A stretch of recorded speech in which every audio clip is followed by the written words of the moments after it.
What's up, guys? Welcome back to the Ascent Athlete Podcast. We're here for episode 7. Today we have a really special guest, Chris Donovan. He is our director of sports performance at Ascent Athlete. He's incredible at his job. He's incredibly important to us. He's very intricate in our PDP process. He's the only director that gets his hands on each and every athlete that walk in the building. Let's jump right into it. I'm really excited for this episode.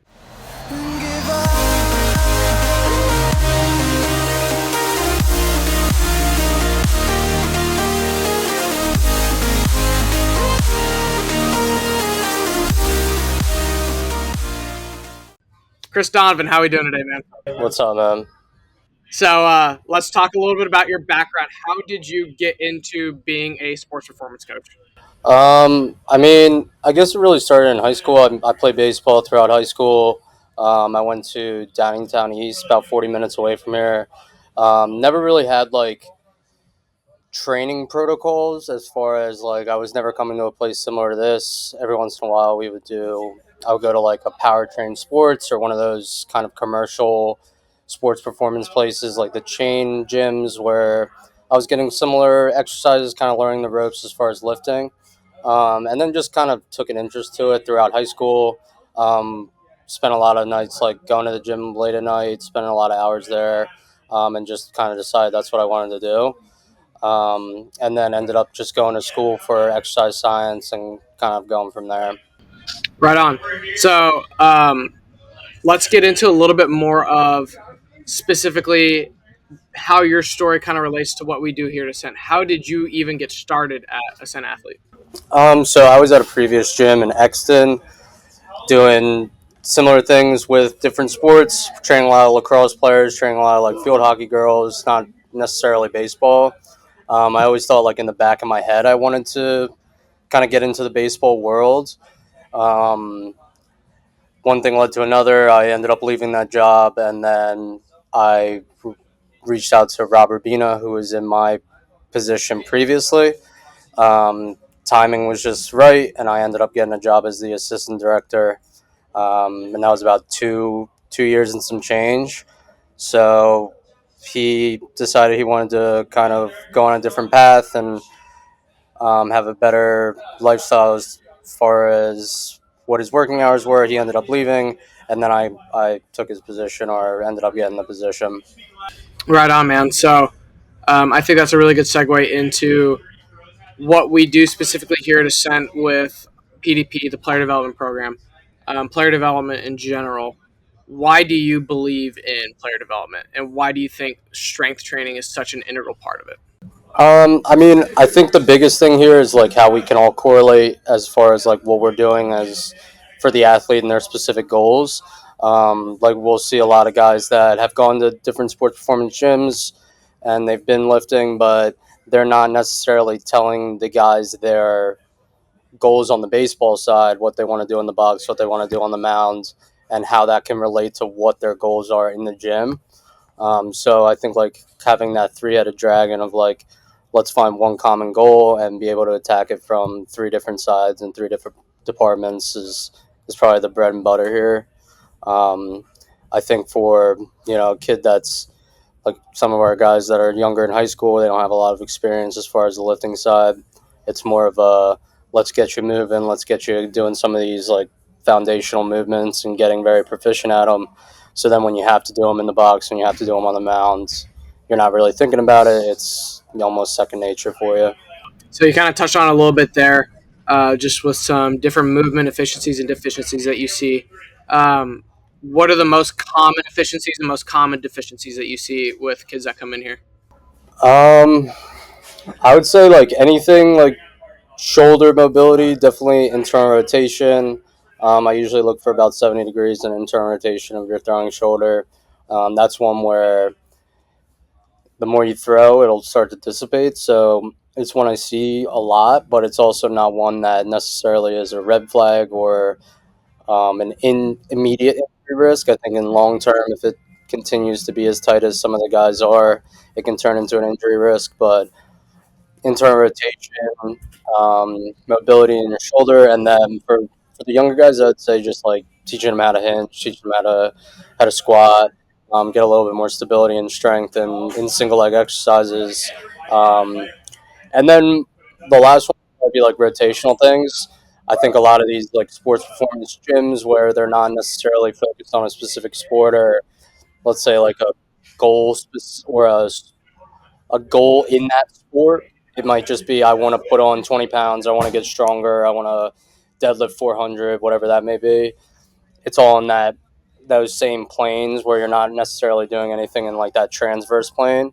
So we see a lot of guys that they might really look athletic, they might be a beast, nice and strong, really quick, but then when you have to have them rotating, it's a story just because that's not what they're used to training. That's not what they've been doing for the past couple of years.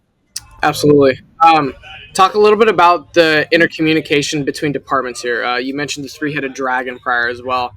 But one of the things I love so much about specific to what we do here at Ascent is I think the communication between departments, different types of movers, what we're working on each department, I think is really good. So you're ahead of that, right? Like you're the movement pattern expert. You kind of determine what kind of athlete or that specific athlete mover type is. So give us a rundown on how you see that kind of translating into hitting and pitching as well. Yeah, I mean, especially when you look at it from like almost that backwards lens, where if you're down hitting, you're pitching, you're trying to make these specific moves, whether it's getting into your front hip, whether it's kind of making a coil move into your back hip with the hinge, um, things like that. Where if they can't do it in a very controlled setting and gain stability from it and get into these positions where you're not trying to move as fast as you can. You're not trying to hit a ball coming at you 90 miles an hour. You're not trying to throw something as hard as you can. If you can't do it in that controlled setting, you can't expect a hitting coach or a pitching coach to be able to teach them how to do it as fast as they can. So, like, the best way to think about it is we gain the movements upstairs in the gym. We get a little stronger from those movements, a little bit more comfortable getting in and out of them and being able to, like, produce force or um, get load on their back when they're in some of these positions, and then we can start to move quicker and move more efficient, and almost raise the ceiling of the comfortability level of some of these positions. So then, when you are trying to do it in an actual game setting or even a practice setting, when you're down in the other departments, it's not let's teach you how to do it. You already know how to do it. You're already strong from there. You already been mildly comfortable moving through them very quickly upstairs with me. So then it just makes the process a whole lot easier. Nice. I guess this is more of like a personal question for you too. But in your expertise, is there a specific type of mover that you feel is easier to develop, especially in a baseball type of setting? Strong ER versus IR in the hips, ER IR in the shoulders, good thoracic mobility. What are some like key indicators you look for when you're doing a movement screening? I like the loose guys. I like the lanky guys. I think it's easier conceptually wise to take a guy like that who has a lot of these building blocks as far as mobility and they have a lot of ER and they're able to rotate and they're able to get into the front hip. And then you just have to get them stronger and get them a little faster, maybe put on some weight. On the other side of the coin, it's like you have a lot of guys that are very strong and they're fast, but they're tight because they have been playing football or doing different lifts or they just have different activity wise where they're getting locked up in different positions. Um, I think you can accomplish both with either guy. It's just a I think it's easier to get through to some of these guys that are in the other boat where they're a little lanky. It's like dude, you just got to show up. You just got to be consistent. Keep putting more weight in the bar, and just a lot of these things will take care of themselves. Opposed to when you're a tight dude, I'll give you a couple mobility exercises, give you a couple of like pelvic repositioning exercises that put you in a better position to make some of these moves, and then you think it's solved where something doesn't click in some of these guys' heads where you have to do this consistently, just like if you were trying to put on weight, just like if you're trying to get stronger. It's not going to be a one-time fix. And I can see where if you're a 17-year-old kid that's on the tighter side, it might seem a little redundant or you're not sure exactly what you're accomplishing, especially when you do it once and it fixed it. You PR'd in pitching, and you go, "Oh, I'm good now. I'm nice and fixed." So I would definitely say the lanky guys that just need to like show up and continue to get stronger, especially in a long term setting that we kind of work in. Those are the easier guys. For sure. Um, I think that's a really good segue into uh, a lot of the pro versus amateur stuff that we do here. Um, when doing a movement screening or just general weight room assessment in general, what's the biggest difference between professional amateur? I would say for the professionals, it's like these guys just know more about their body. They've been in the gym and they've been in a lot of these places, whether it's here, whether it's different clubhouses or college weight rooms, where they're getting a lot of information. And they've whether they're in tune as much as they can be, I think is a different conversation. But some of these guys is they know how they move, they know where they struggle in movements and where they succeed in movements. So I'll definitely make my call on a lot of the table stuff myself, but there is more value in like the conversation as far as like, hey, do you find yourself being better at a front squat? Do you find yourself being better at a back squat? Do you prefer to be in a sumo deadlift or regular deadlift? So like getting some of those pieces of information to kind of understand where they think they're at as far as being a mover and where their biases are and whether they've gotten a lot of that information from a different coach or whether it's just something they kind of feel on their own. And it's when they're at that level, they've gotten to that level being a very good athlete, right? So I'm not in a position to not believe them. Like if they tell me, "Hey, like I suck at back squat. I just feel like getting a front load and a barbell on my front side is better for me and how my hips move and being able to keep my pelvis neutral." Like I'll take their word for it. So you can definitely see how they move and kind of make your own decisions, but there's still a lot more context involved as far as what they know versus like what you're just trying to figure out on a blank athlete. Um, for somebody like the younger guy, it's almost easier in a different way because a lot of these movement things will figure it out. They'll figure it out themselves with time and with consistency. Um, there's definitely a difference between like a kid that's tight at that age or a kid that just has no proprioception. He doesn't know where his body is in space, and it's just hard for him to make some of these moves.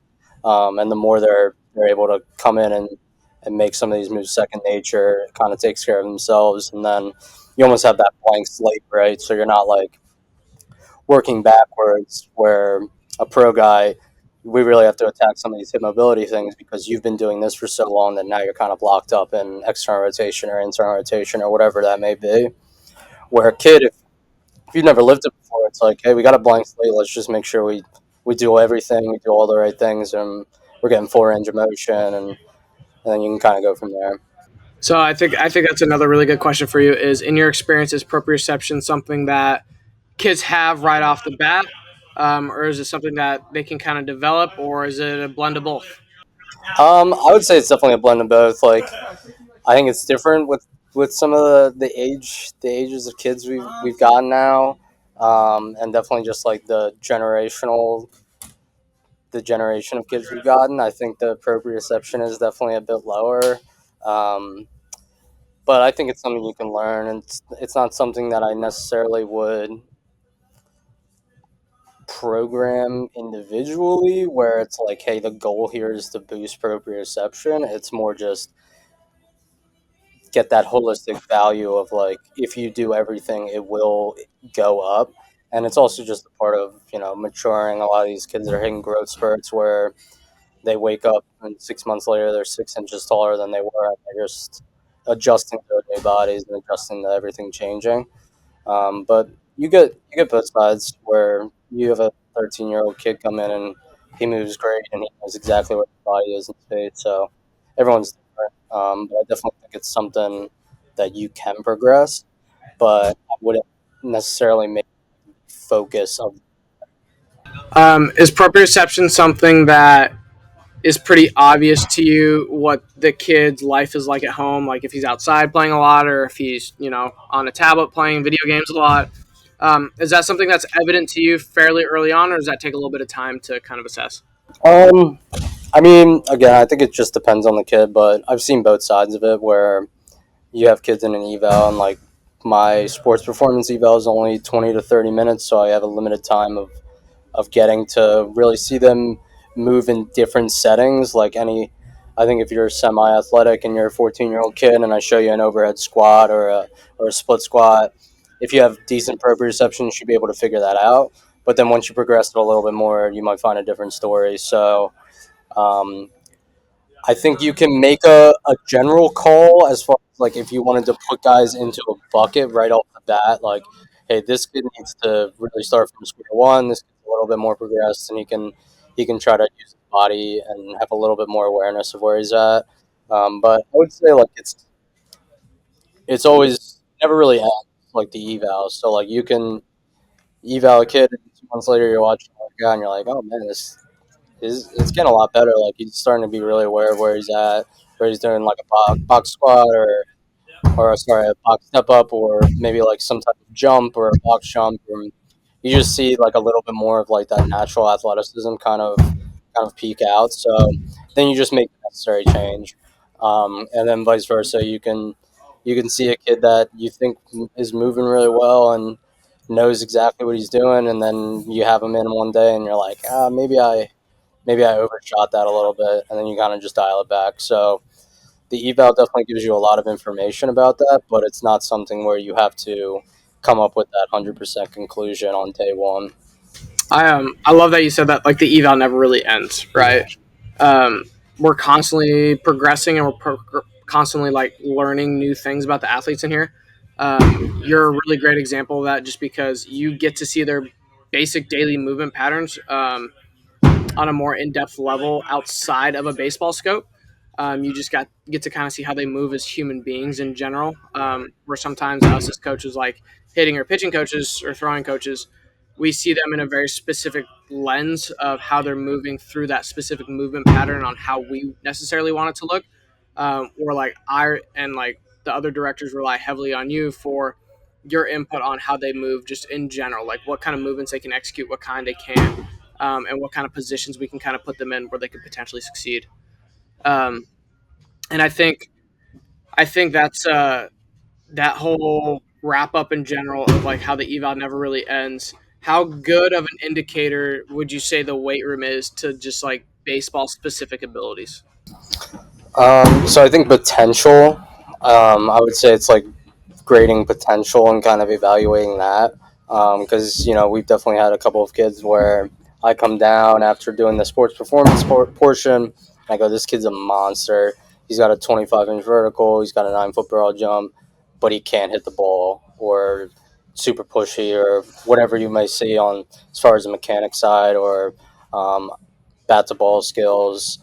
So I would say it's more of like you're grading the potential of some of these numbers, especially when you get into like EV and velo.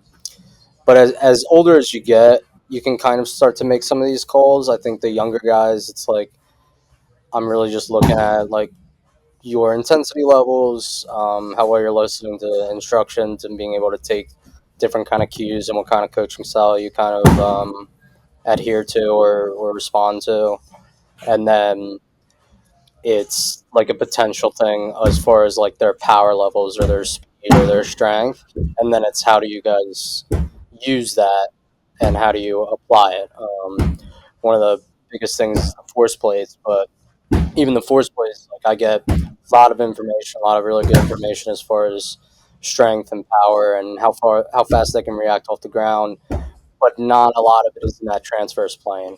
So it kind of comes back to what we were talking about in the very beginning, where you can have a kid that's a sick athlete, but he's not really rotating. So I can see everything I want to see up here. His mobility might be there as far as rotating and being like having a good T spine, but if he's not really training it, it might not look the same way. And when they're swinging a bat or when they're throwing. So, what are the specific KPIs that you look for in the weight room? Like you touched on the force plates a little bit. The force plates are something that we integrate into every eval we do here. It's part of the test retest model that we follow as a whole in PDP. Let's touch on some of the KPIs that you follow. So I do 10-yard sprint, 20-yard sprint. For some of the position guys, especially like middle infield, will do a 5-10-5 just to see change of direction and kind of like raw athletic ability. Then we'll hop on the force plates, so we'll do a vertical jump. I'll do a depth drop to look at RSI, so that's reactive strength index. So it'd just be your jump height divided by your ground contact time. Kind of gives me a good idea of like a power output number. How fast are you jumping? Or sorry, how high are you jumping when you're jumping as fast as you can? So some of these guys have a lot of raw strength where if they're gearing up and they're using a lot of that strength shortening cycle, they can jump pretty high. But when you speed that up and you try to get them to move as fast as they can, they don't have that same power burst. And then we'll do an isomet thigh pull, kind of just the best way to look at like a raw strength number, um, a safer alternative to like a max deadlift on day one. Takes a lot of the limiting factors out of some of these max tests as far as like grip strength or core stability. This just gives you a more honest number of like how strong are you, how much force are you able to put into the ground. Cool. Yeah, I love it, man. Um, if you could give one piece of advice for any kid coming in to do PDP in general, or just any athlete on a young journey, what would it be? Um, Besides, say hello to all your coaches. I would say just like consistency is king, discipline is king. So there's days where you come in and you're not really feeling it. If you only have 70%, you can still give 100% of that 70%. I think when kids start to really dial in on like, oh my leg is feeling some type of way, like it may not be that serious. I don't think I can lift today. That's where you start to fall into bad patterns and you start to you're never going to see those results or the effects of skipping things and not doing leg days or whatever that may be in one day. But when you zoom out of that, it definitely makes a big effect. So, and the same way in the consistency where it might not feel like you're going too crazy if you're coming in every day and you're just putting the intensity and the discipline in there. But when you zoom out on it, you'll see that line start to really trend upwards. So um, I think one nice thing about my department is like I don't necessarily care how good you are at baseball when you're upstairs lifting. I just need guys to show up and want to grind and be consistent and ask questions and say hello to your coaches. Absolutely, man. Well, hey, I'm super excited for the people to get to listen to this episode, man. Thank you so much for having us on. Thank you so much for tuning in, and we'll see you next time.